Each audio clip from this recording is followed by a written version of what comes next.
Before breakdancing became an Olympic sport or a viral TikTok trend, it erupted from the smoke and rubble of the South Bronx, where block party speakers deafened streets and DJ Kool Herc's break sections launched a dance revolution. In the 1980s, breakdancing wasn't just about moves. It was about respect, survival, and the street battles that changed dance forever. But how did a movement born from economic collapse and truce talks spark a global phenomenon? And why do its origins remain fiercely contested even today? August 11th, 1973. In the recreation room of 1520 Sedgwick Avenue, a young DJ named Clive Campbell, known to the neighborhood as Kool Herc, set up his massive sound system for a back-to-school party. The air was thick with anticipation, and the bass thumped through concrete floors, drawing in kids from every corner of the Bronx. Herc's Jamaican roots shaped his approach, bringing the deep, chest-rattling power of Kingston Street parties to a New York block. But the real breakthrough came when Herc reached for the break, the instrumental section of funk and soul records where the drums took over and the energy peaked. Instead of letting the break fade, he looped it, switching between two copies of the same record. This technique, which Herc called the merry-go-round, stretched the most exciting part of the song, giving dancers more time to show off their moves. Word spread fast. Flyers for Herc's parties appeared on telephone poles and corner stores, promising a night of music that didn't sound like anything else in the city. The room filled with a mix of kids, Puerto Rican, Black, and Caribbean, each bringing their own style and swagger. When the break hit, a circle would form. Dancers, b-boys and b-girls stepped in, dropping to the floor, spinning, twisting, freezing in gravity-defying poses. The music created a new kind of space, one where the street's tension turned into creativity and competition. Herc's innovation didn't just shape the party. It changed the way music and dance connected. The break became the heartbeat of a culture, the moment everyone waited for.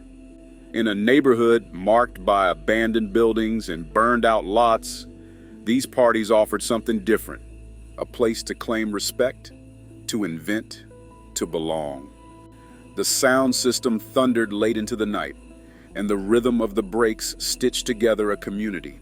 Herc's parties at Sedgwick Avenue weren't just about escaping the chaos outside. They built the foundation for a movement that would soon spill out onto every street and subway platform in New York, setting the stage for a revolution in dance. By the early 1970s, the South Bronx was a neighborhood under siege. Factories and warehouses closed their doors, stripping away thousands of jobs.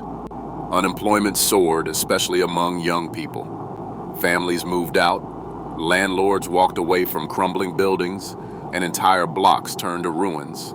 Fires, often set for insurance money, left behind empty lots and shells of apartment towers. The city's answer was to concentrate welfare housing in what remained, packing more hardship into every square mile. As the streets grew harsher, gangs filled the void. In 1972 alone, the Bronx recorded 390 murders, almost triple the number from just 5 years before. Gangs like the Black Spades, Savage Skulls, and Turban Kings fought for control, using violence to draw lines that police and city leaders had all but abandoned. But underneath the chaos, a quieter movement was taking shape. On a cold day in December 1971, dozens of gang delegates gathered at the Boys and Girls Club on Hoe Avenue. The meeting was called by Benjamin Yellow Benji Melendez and the Ghetto Brothers, who had lost a friend to gang violence just weeks earlier. Instead of seeking revenge, Benji and his crew pushed for peace. The truce hammered out at Hoe Avenue didn't erase every rivalry, but it did something rare. It opened the streets to new possibilities. With fewer shootouts, block parties and jams became safer. Schoolyards, community centers, and even abandoned lots turned into gathering places. Music started to replace the sound of sirens. DJs and bands set up in parks, plugging into streetlights for power. Instead of fighting, young people found new ways to compete. showing off moves, rhymes, and style. The energy that once fueled gang wars began to flow into performance. The truce gave room for creativity to spread, making it possible for dance, rap, and graffiti to become the new language of respect. Yellow Benji's vision gave the Bronx's youth a way out of endless cycles of violence. The block party wasn't just a night of music, it was a declaration that something better was possible. In the shadow of burned-out buildings, a new kind of rivalry was born, one that played out on cardboard mats instead of concrete corners. By 1977, a new force was moving through the Bronx, the Rock Steady Crew. Founded by a handful of young dancers with something to prove, the crew quickly became a name whispered with respect and a little fear across New York. Richard Crazy Legs Cologne, with his low center of gravity and relentless drive, stepped into the circle as both innovator and leader. He wasn't just spinning on cardboard, he was rewriting the rules of what a dancer could do. In these street battles, respect wasn't handed out. It had to be earned, round by round, in front of a crowd packed tight on the sidewalk. The rules were simple, but unforgiving. Crews squared off, each sending their best into the cipher. Dancers faced one another, trading moves in a call and response that left no room for hesitation. It wasn't just about the flashiest trick. Every step was a challenge, every freeze a statement. The crowd didn't just watch, they judged. Their cheers, gasps, and shouts decided who owned the floor. Sometimes, a single move, a windmill spun at the perfect moment, a freeze held longer than anyone thought possible, could shift the energy of the whole battle. Territory was always on the line. Crews fought for the right to claim a corner, a block, or a subway station as their own. Losing meant more than bruised pride. It meant handing over your spot, your name, and your reputation. Preparation was everything. Crazy Legs and his crew trained for hours in basements and parks, pushing each other to invent new footwork, sharper freezes, and faster spins. The pressure pushed the boundaries of what was possible, turning each battle into a laboratory for new moves. The Rock Steady Crew's reputation grew with every win. Their battles with rivals like the dynamic Rockers became legendary, drawing crowds that packed entire playgrounds. For the kids watching, these showdowns weren't just entertainment, they were proof that skill and creativity could flip the script on the street.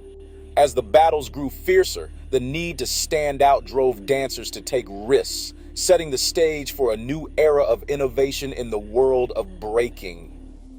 On a summer day in 1981, the open plaza outside Lincoln Center filled with a crowd that stretched from the steps to the street. Flyers had drifted through youth centers and subway stations for weeks, promising something the city had never seen: a breakdance battle at one of New York's most prestigious arts venues. By showtime, the crowd swelled. Estimates ranged anywhere from 500 to 1,500 people, pressed shoulder to shoulder, craning for a view. For the first time, the raw energy of Bronx street battles was center stage in Manhattan, under the bright lights of an institution better known for ballet than backspins. Bill Breakin, then a young programmer for Lincoln Center Outdoors, had pushed for this showcase, convinced that what was happening in the parks and playgrounds deserved the same spotlight as any symphony or modern dance troupe. The event wasn't just a performance, it was a battle, and the stakes were real. The Rock Steady Crew, led by Crazy Legs and Ken Swift, squared off against the dynamic Rockers, whose lead dancer Chino brought a different flavor and fire. The rules were simple: take turns, bring your best, and let the crowd decide who ruled the floor. Photographers, Henry Chalfant and Martha Cooper, circled the cipher, capturing every freeze, every windmill, every face in the crowd. Their images would later appear in National Geographic and on gallery walls, giving the world its first close-up look at the art form's athleticism and style. The dancers wore Adidas tracksuits and Kangol hats, but there was nothing polished or rehearsed about the battle. Each round was improvised, each move a response to the last, the tension in the air thick as the crowd roared with every new trick. The press turned out in force, not just local reporters, but national outlets, their stories bouncing from the New York Times to evening news broadcasts. Headlines debated whether breaking was street spectacle or the next wave of American dance. For the dancers, it was validation, proof that what started on cardboard in the Bronx could command the city's grandest stage. In the weeks that followed, club gigs and TV offers poured in. For one afternoon at Lincoln Center, the sidewalk and the stage were the same, and the world was finally watching. The cipher tightens, the music drops, and bodies become blur and shape. This is where signature moves are born. On the Bronx pavement, dancers push the limits of what the human body can do, and every battle brings something new to the floor. The windmill, a full body rotation that rolls across the shoulders, didn't just appear, it was crafted, refined, and unleashed by b-boys hungry for an edge. Ken Swift, a key member of Rock's steady crew, is often credited with perfecting the move, turning it from an awkward tumble into a seamless, spinning display of power. Each windmill is a test of timing, shoulder placement, and raw stamina. One missed beat, and the whole move collapses. Then there's the head spin, a move that still sparks debate over who did it first. Some say it started in the late 1970s. Others point to rival crews in the early 1980s. What's certain is that by the time Ken Swift and his peers hit the scene, the head spin had become a show stopper. Spinning on the crown of the head, hands sometimes barely grazing the ground, breakers could hold the crowd in the palm of their hand. It's a move that demands balance, neck strength, and a touch of fearlessness. But in the heat of battle, nothing lands harder than a freeze. The music drops, the dancer halts mid-spin or mid-air, locking into a pose that seems to defy gravity. Ken Swift's freezes became legendary, moments of pure stillness that let the crowd catch its breath before the next explosion of movement. Each signature move raised the bar, forcing rivals to innovate or get left behind. As these tricks spread from street corners to stages, they became the physical vocabulary that would capture the world's imagination. A crew's reputation wasn't built on moves alone. On the battle line, fashion became a silent language. Every piece worn was a badge of belonging and a challenge to rivals. Adidas tracksuits, crisp and bright, set the standard. The three stripes weren't just about style.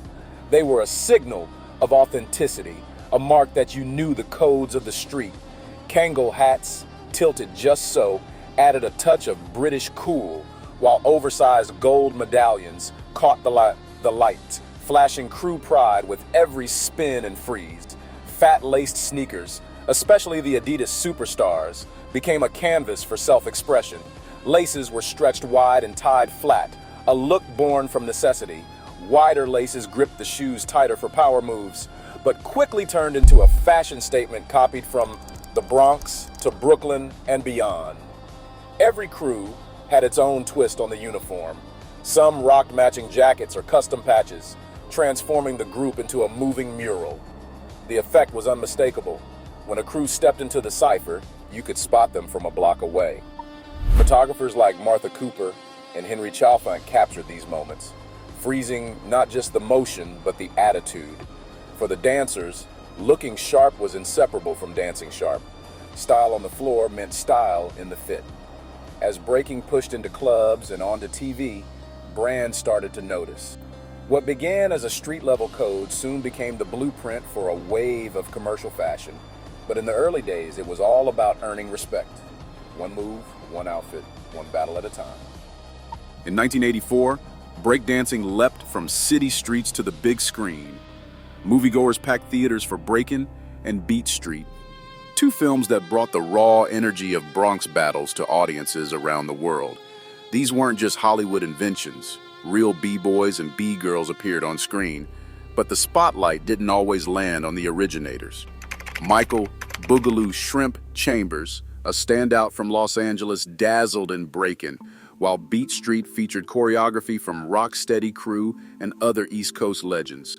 Both films became box office hits, with Breakin' earning over $38 million in the US alone. Suddenly, moves born on battered cardboard in New York were being imitated in living rooms from Tokyo to Paris. MTV, which had been slow to embrace hip-hop, couldn't ignore the craze. Executives who once doubted breaking's appeal now scrambled to book dancers for music videos and live segments. But as breaking exploded on television, questions of ownership surfaced. Many of the dancers who shaped the culture were left in the background, while others, sometimes with little connection to the Bronx, became the new faces of the movement. The visuals sold a lifestyle, but the story behind those moves was often left out. The debate over who truly owned breaking simmered even as the world caught breakdancing fever. By the mid-1980s, breakdancing was no longer just a Bronx phenomenon. In Tokyo, crews gathered under the open sky at Yoyogi Park, turning Sunday afternoons into showcases of spins, freezes, and footwork. Japanese dancers studied videotapes from New York, but soon developed their own style. Precise, explosive, and fiercely competitive. Across Europe, the impact was just as electric. When Rocksteady Crew toured London, Paris, and Amsterdam in 1983, crowds filled theaters and city squares, eager to see the moves they had only glimpsed in music videos. In France, breaking took root in the suburbs, where young dancers blended hip-hop with their own rhythms. Germany's first crews formed in the shadow of American military bases, swapping moves with GIS and local kids alike. As the years passed, breaking's reach only widened. Red Bull BC1, launched in Switzerland in 2004, brought the world's best together for one-on-one battles, setting the standard for international competition. The format shifted from street corners to packed arenas, but the spirit, improvisation, respect, and raw creativity remained unchanged. Today, breakers from Seoul to Sao Paulo compete for titles, sponsorships, and pride. In 2024, breaking takes its place on the Olympic stage in Paris, a nod to the art form's journey from burned-out Bronx blocks to the world's grandest sporting event. For every competitor, the cipher is still sacred. The circle that started on battered cardboard now spans continents, proof that a dance born from struggle can become a global language. In August 1981, over 1,000 people gathered at Lincoln Center to witness the Rocksteady Crew and dynamic rockers bring Bronx street battles onto a global stage, a moment captured in photographs and press reports that mark a turning point for breakdancing. The documentary traced how DJ Kool Herc's innovations at 1520 Sedgwick Avenue, the impact of the 1971 Hoe Avenue Peace Accord, and the rise of iconic moves like the windmill shaped a culture born out of adversity. While debates remain over the origins of certain moves and the full extent of early global influence, archival records confirm that by 1984, films like Beat Street and Breakin propelled breakdancing worldwide. Today, breaking is officially recognized for the 2024 Paris Olympics, an evolution documented in competition footage and Olympic Committee announcements. The evidence is clear. What began as a response to hardship on Bronx streets now stands as a lasting force in world culture, written into both history books and the Olympic record.